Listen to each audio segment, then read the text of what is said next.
George is very sick. He did say at the beginning, but he is leaking profusely out of his face. So be nice. I feel terribly bummed up by this, and then it all comes out. If I'm bummed up, I sound like Rory Stewart, and then it all comes out. Let's do The Order first, which is a new film from Justin Kurzel, who is a director I quite like. I'm a really big fan of his film Macbeth that he did. I've not caught it, but it looked cool. Really impressive. It looked like a cool Shakespeare. It was really cool and edgy, and he made his sort of name making a film called Snowtown, and he's become known for these very sort of cold, atmospheric kind of crime thrillers. He made True History of the Kelly Gang as well, and he also made the Assassin's Creed movie as well with Michael Fassbender. I feel like they did Macbeth together, Yeah. and the people at Ubisoft or whoever it was like, do that thing again for Assassin's Creed, and it just wasn't really Assassin's Creed. No. Far too much of it was set in the real world and not in the memories, which like actual Assassin's Creed isn't. It was just like boring and not that interesting. So he returns with The Order, which we talked about on Double Take a few months ago, because when the Venice Film Festival came out, The Order was one of those films that had like a big standing ovation. And I was like, oh, look forward to seeing that. I like Jude Law, like Nicholas Hoult. And we just, before we get into the film, you and I were quite surprised to discover that it had been released already to, I would say, no publicity in the UK. And it's our jobs to like keep an eye on these things. And I was like, I remember seeing it sort of around. So I was like, oh, when's that out? Yes. And seeing, oh wait, it came out in December. So we've finally been able to, I've finally able to catch up with it. And also, before you do, Nicholas Hoult, he's on a thing. Yeah. He's on a thing. Nosferatu, The Order, Juror number 2, which I really still want to see, or Juror 2. He's having a good little run. And then now Superman coming in. Lex so Luthor, he's his having time his is moment. coming. Yeah, he's always great. been like a constant, maybe when he was doing X-Men, he was big, but he was always in blue for the X-Men stuff. In blue. Yeah, you know what I mean? Like he wasn't really like the big thing. Oh, that was his blue He was in He was blue. always in blue. Whereas now I'm like, yeah, Nicholas, you're pushing it. Did you change agent? What happened? Anyway. So The Order, which is set in early 1980s America, specifically the northwest of America. And it is a true account of a splinter group of white supremacists and white nationalists who formed a increasingly militant and domestic terrorism group. And they are being pursued by Terry Husk, great name, an FBI agent played by Jude Law, who is sort of clearly had some sort of bad encounters in New York and had a lot of experience targeting organized crime and the KKK, and has now been deployed in his post in Idaho, which is kind of sleepy and not what he's used to. It's a little bit of a demotion. He's got family back in New York, but who haven't traveled with him. He's isolated, he's alone. And quickly, what picks up his interest is a series of bank robberies and minor explosive events at like pawn shops and porn cinemas. And he's trying to find a connection between all of them. And he quickly buddies up with a deputy sheriff played by Ty Sheridan, who says, I know this area. I have a feeling it's linked to this break-off group of this Aryan nation. Terry Husk, Jude Law's character, is not convinced at first, but then he gets his little whiff. He thinks, I've got the scent of the hunt. And people keep saying to him, go back to Idaho, stop poking around here. This isn't for you.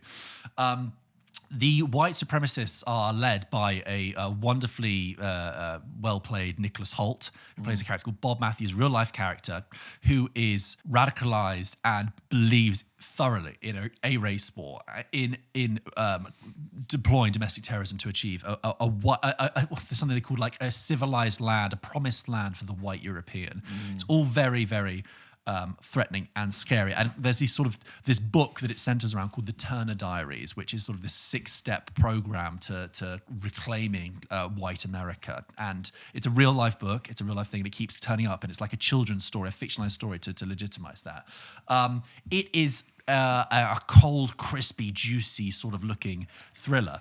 And you know what? It is, I would say, very solid, very watchable, very, very well shot. It makes Idaho and Washington State and Northern California look so cinematic and so scenic. You've got these really big mountains, these cold mountains, and there's lots of scenes of Jude Law like going out to hunt, and he's sort of positioned in the middle of this valley. It's absolutely epic, but also quite threatening and imposing. Yeah. And I think the biggest success of the film is that the threat of white supremacy, the threat of white nationalism, the aggression of it is really scary, and it really is quite unsettling. There's a scene where Jude Law and Ty Sheridan have to visit the leader of this church who runs this completely racist, fascist community just in like a deep part of like the Idaho Valley, and they turn up and there are swastikas everywhere, and there are children on playgrounds giving the Heil Hitler salute, and it's like. It's the fact that community even exists and is allowed to exist in that sort of framework is quite threatening. And the whole way that they view the FBI and federal government. Something Louis Theroux would do a documentary on. Completely. And there's a nice sort of thing where Nicholas Holt's character speaks to the head of that church, who he used to be a part of but broke away. And the head of that church says, he says, be patient. In 10 years, 20 years, we'll have congressmen, senators that will be able to do this work for us. And Nicholas Holt says, we don't have time for that. We need to act. And I think the film does a really good job of framing what motivates these white nationalists without ever sympathizing with it. The film begins with there's a Jewish radio host played by Mark Maron who's engaging with these white nationalists over the radio who are calling him really anti-Semitic things, and he's challenging them on it, and he quite neatly frames what's wrong with them. He says, you blame the world for your problems and you bring down other people, and that. So from the very beginning of the film, it's clear that he's not ever condoning this, but you are really on the ground with their motivation. So. Yeah, you have got great scenes of Jude Law running around with a moustache in a great 70s, tearing around town in an old dusty 70s, 80s banger. There are bank heists, there are, clicking shotguns, all that kind of thing. And it, like I said, it's very solid, very watchable. The only thing I find it's a slight shame with it, and maybe now I'm starting to realize why it's kind of been lost a little bit in release-wise, is because it's a bit choppy. The more I watched it, I was like, I feel like we're chopping around a lot here, and it's maybe been a little bit cut to pieces, and it's a little bit lacking focus. We're jumping around a lot between a lot of different stories.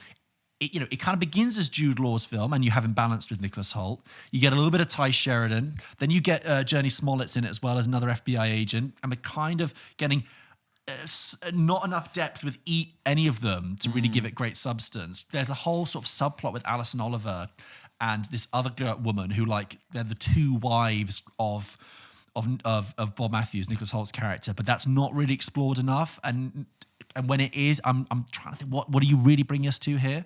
But so that's the shame. It kind of builds to a point where, is it a little bit less than the sum of its parts? Right. But looks great. Yeah. Very well shot. Very, very convincing. Very solid and watchable and scary. Yeah. And so it's not worth your time. I do wonder if in different hands, maybe that story would have been handled differently. Could it have been a series, or could it just been tighter? I think it kind of just turns up, looks great, scares the crap out of you about white nationalism, because obviously the connection to the present day as well is also there, and the comments they make about there's a specifically in the book. There's and there will be a day where we will charge the Capitol and we will hang the politicians, and it's like, holy shit. Yeah. So that's there, but not quite the knockout punch that I expected it to be. There's a Daniel Radcliffe film from a few years ago called Imperium, where he plays an undercover policeman who infiltrates an extremist white nationalism group, and that also had a good sense of capturing the sense of terror and the threat and the violence. It was quite solid. I don't know if people talk about it. Yeah, no, I've heard you mention that film before. Yeah. I haven't need to check it out. The thing is, I've just realised with this is that the bones of it, the actual true life events of it, are really interesting. I feel like the sort of fictionalised narrative of the characters that they've woven around it is a little bit loose. Yeah, fine. Because there was a couple of points I'm thinking, I'm not clear on what Jude Law's motivation is. Right, okay. I'm not clear on what Ty Sheridan's... Yeah, I'm not clear on what individual people's motivations are. And then sometimes people will get really mad and shout, and I'll go, that's entertaining, but I don't quite know why you're so angry, apart from the fact that obviously they're racist and they're horrible. That's compelling when you scream. Yeah, so... but yeah, nonetheless, if you have time... worth a watch. And please, as always, if you've seen The Order and had thoughts, please send them in to hello@popkitchenpodcast.com, and we will read them out on the show. I feel like it's a film that if you have seen it, please do write in, because I don't want it to just sort of come and go. It'd be interesting to hear if you had a good time with it. I think it's going to rear its head on a streamer in a few months' time. Yeah, and get a bit more attention. It's always interesting to know why exactly that happens, especially when there's a festival push. I'm seeing Jude Law in a nice suit in the Daily Mail in Venice. I'm like, well, hold on. Where's the product? Is it Jude Law's marketing time has been booked up by Skeleton Crew? Yeah. So it could have been. But I tell you what, he's good in it. He's great. Yeah. Really Jude solid. Law is great. And Nicholas Hoult, everyone's good in it. But yeah. Anyway. Fantastic.